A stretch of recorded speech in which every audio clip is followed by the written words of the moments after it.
He kōna ipurangi tēnei nā te reo irirangi o Aotearoa. When I said my family that I made a decision that I'm going to move to New Zealand, they were like, are you out of your mind? It was a major life decision made from the heart, not the head. Vukan Cavor said goodbye to her family in Montenegro and bought a one-way ticket to Aotearoa in 2008 after falling in love. New Zealand was a country she knew very little about. Nothing much, apart of how many sheep there are in New Zealand. Montenegro translates as Black Mountain. It's located in the Balkans and the size of a postage stamp, with a population of just over 600,000. I grew up in Montenegro in a town called Cetinje. It's such a small town, counting around maybe 20,000 people. So everyone knows, it's like a Timor. Often I love to compare with Timor. I've never been there, but hearing stories. Everyone knows everyone over there. The fact, before I even met my husband, Vukan, officially, we knew who are they, and that they left, Montenegro and Cetinje to live in New Zealand. Vukan followed her husband, Vukan Cavor, a year after they met, while he was on holiday back in Cetinje. Vukan emigrated to New Zealand with his parents and younger brother almost 30 years ago. It was hard. Living all that life behind. Cetinje is a small town. As a 16 years old, 17 years old, you live your life. You go to high school. You play sport. I've done a lot of hunting, shooting. Got friends and family. Why would I want to leave? And then you ripped away. The breakup of communist Yugoslavia in the early 1990s was the catalyst for his family's desperation to leave their homeland. By 1992, the Federal Republic of Yugoslavia was formed and comprised the Republic of Serbia and the Republic of Montenegro. It was a turbulent time marred by bloodshed and conflicts like the war in Kosovo. We were great warriors in the past. Now we're peaceful people. We like everyone. We are a multicultural country. There is so many different cultures, so many different nationalities that live in Montenegro, and we didn't want to go to the war. It wasn't our war. But the military was after Vukan. As a top clay target shooter in his teens, winning gold and silver medals representing the former Yugoslavia, he was sought after because of his shooting skills. When you turn 18, the army was compulsory. So as soon as I turned 18, they did have big plans for me. So you were on their radar, the 100%. military's radar? 100%. That's because being a small country, we knew people in military, we knew people in police. It's a small country. I remember it was, I think the day after my birthday that I heard a knock on the door.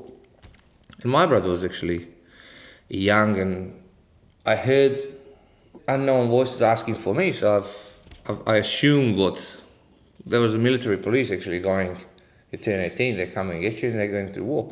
You're fighting your brother. You're fighting your brother, and for what? During this time, the international community issued harsh economic sanctions against the Federal Republic of Yugoslavia, which caused hyperinflation and immense poverty for its people. Suddenly, life in Montenegro, as Vukan and his parents knew it, was looking very bleak. What was normal life like? Normal life was... was there rationing, like food and stuff like that? It was. Petrol, you used to get all these coupons. You're limited to 5 litres a week, or something like that. But you had to go 3 o'clock, 4 o'clock in the morning and queue up, and you can pray that you can get some petrol around midday. And if not, then you go, okay, if I go home, you're gonna lose your spot in the queue. And same it was saying for bread, your limited supply of flour, your limited supply of everything. If it wasn't for what happened back home, I'd never leave. You wouldn't be here. No. So why New Zealand? It was the only country that would actually take us at the time. On one hand, they were glad to have somewhere to escape, but this would not be an easy resettlement for the family of 4. Vukan's parents spoke no English, his father was a pensioner by the time the family moved, and his mother was a pharmacist. But she would have to learn English and retrain before being able to work here and earn a living. And so did they adjust well, like, to life here? You know, what was it I don't like? think that they still have. At that age, it was a big disappointment and it was a lot of depression. So we did bring some savings, but you see, when you don't work, by the time you find a place, pay the bond, buy some furniture, you're done, right? And then there's no job. Yeah. And then we, that's when we found out the reality, you know, about job hunting, which everybody's asking you for your New Zealand experience, but how are you going to gain it if you don't get a job? You're going round and round in circles. But yeah, it was, we got there at the end. Amazing. We got there at the end, yeah. It was hard. It was hard. While Vukan was making the huge adjustment to life in New Zealand, Milena was at university back in Montenegro, studying a Bachelor of Law degree in criminal law. And as a third-year student in 2006, was on the streets campaigning for change. It was referendum, so we were going around, you know, educating people, talking to them why Montenegro should be independent republic. Why is that good for us? I was wanting for all kids to you know, grow up in Montenegro rather than, you know, Yugoslavia, because each country kind of, you know, that was around us become independent republic, and we were the last one with Serbia that we were like wanting to stay together. Were people convinced that it was the right Yes, thing? absolutely. I think it was like 54%, like was such easy, like referendum, and people, they were, thinking they're ready, and they were thinking that's the right thing to do. After 15 years of marriage, they're settled here and added a Kiwi-born, football-mad son, Mashan.